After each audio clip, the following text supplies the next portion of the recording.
was a shy kid, very into dance and music, and loved going to the mountains with my family in the summertime. So I was very outdoorsy and liked to play with my friends. It was a small town that I grew up in, so we all knew each other very well, and so it was a really good childhood. I don't have any bad memories of my childhood at all. Well, I think the biggest change for me going into my teen years was that I had to change schools after 7th grade from a school that I had grown up in since 1st grade. My 8th grade year was a really good year. That was good for me because I had been teased a lot growing up, well, in right about 6th and 7th grade.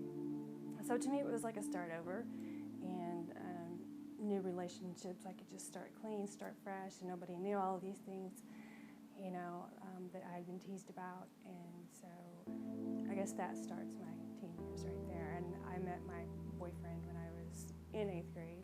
He was very forward and wanted to take things to a different level, to a sexual level, and I wasn't ready for that.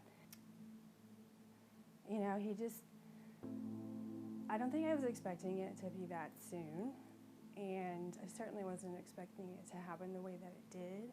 I was just holding on for dear life. I was so scared and embarrassed, and I remember fighting and then just giving up, and then fighting and then just giving up, and at the end he just laughed at me. Well, I was on a trip with my girlfriend. It wasn't necessarily a youth group event, but it was sort of a youth group get-together in Abilene, and I just felt really tired. She wanted to go do something, and all I could do was sleep, and I was eating more, and then I was having all these cramps and everything, and nothing was happening, and I just knew. I finally took the test, and I don't think I've ever been that scared in my life. My boyfriend, when I told him, he didn't seem surprised. He just said, well, do you mind if I tell my mom? So I let him tell her, and she made an appointment for us at Planned Parenthood. I assumed they were going to help us. And when we walked through the door, the first thing she said was, don't worry, your parents never have to know you're here. Nothing about, you know, alternatives, nothing about keeping the child. Everything was about abortion, and I was just sitting there when that came up. I was just shocked. They had told me it wasn't a baby yet. It was just tissue. There was nothing. It was like a late period. You know, it's not going to turn into a baby till the 2nd trimester, basically. So I said, okay, I'm going to take all the time I need to make this decision. This is an important decision. I didn't think I could get away from the relationship. And I was afraid that I myself would never get out because I kept going back. And so I said, make the appointment. And so they made it, and it was quick because it was, I was pretty far along. So it was on a Wednesday. I told my parents on a Friday. I didn't want to embarrass my family in front of my church. I didn't want to ruin his career and his life. And I just justified it at that point. I decided, okay, I've got to take care of myself. I really need to be aware of what's going on. And so I think that's why I remember every single detail of what happened that day, because I needed to be able to take care of myself in case something was off. And I just remember laying there and thinking, it finally hit me, you know. If I don't do anything, then this is going to turn into a baby, no matter what all these people are telling me. And I really wanted to get up at that point and leave, but I just couldn't find the words. I couldn't do it. When my mom told me that, you don't have to tell anyone about this if you don't want to, my first thought was, I'm going to tell my husband, because I knew what it was like to be cheated on and lied to and to have secrets kept, and then they always come out. And I wasn't going to do that to my husband. So when my husband proposed to me, I did tell him, and it took me so long to tell him. I mean, he basically had to guess because I couldn't get the words out. I was just in tears, and he held me, and he said he still loved me, and I was shocked. He still wanted to marry me, and I cried for 45 minutes straight. It was the first time I had let it all out. My husband and I were in counseling. We went to a Christian counselor, and something happened with my son that really triggered some things with me.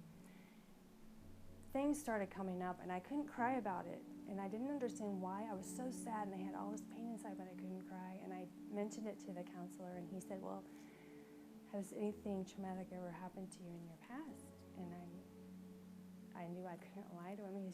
He was a pastor, or had been a pastor, and I thought, okay, I can't lie.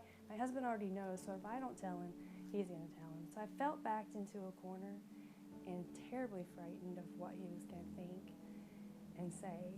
And I said, well, I was in this, emotionally abusive relationship when I was a teenager. I had an abortion when I was 16. And I just thought the hammer was going to fall. I was just waiting. And he just looked at me and said, Lisa, 1 out of 3 women that walk into my office have had an abortion. Have you ever processed it? And I said, no, I haven't. And he said, well, don't you think it's time? And he told me about a girl that he was working with, a lady he was working with that was going through the class, and how he was amazed at the difference, and he could see it on her face. It changed my life. It really did. I had a hard time thinking about, praying about who this child was and whether he was a girl or a boy, or how I was going to commemorate his life, or what I was going to do for the class. And I just remember working through the grief chapter, and I came across, I just opened my Bible. We were going across some passages about David when he lost his son passage, and I accidentally went to another passage which was the same grieving of David, but it was over Jonathan, and I was just like, whoa, okay, God, I didn't know I was supposed to spell it like that, but that was the name that I had thought about for years. I'd always felt like it was a boy, and that's kind of the name that I had picked, and so I thought, who is Jonathan? I want to read more about him. So I went and I read 1 Samuel, 2 Samuel, and I was just amazed, because Saul, his father, was this person that wasn't necessarily, he wanted to kill David. Jonathan was this godly man, selfless, but yet he had a father who was completely opposite. And there was a song that I had listened to when I was 16 years old, and I had forgotten all about it until I started running. And the very night that I let myself go back and start thinking about what had happened, this song or this group name came to my mind, and I researched it, I Googled it, Christian group, and this name that came to my mind, and I saw Sweet Comfort Band, and my heart just sank. And I went and I looked at the album, and there were 2 songs on the album that I cried to after my abortion, and one was more about the fact that 3 months later we broke up, because I found out he had been cheating on me the whole time, even when I was pregnant.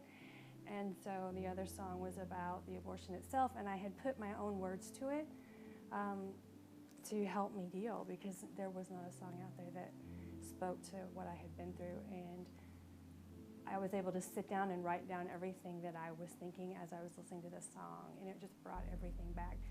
And I felt like, wow, God, that was such a blessing, because not only did it allow me to grieve, but it made me realize that I wasn't alone. All those times in my bedroom, locked behind my bedroom door, crying, feeling like I was all alone, that God was not there.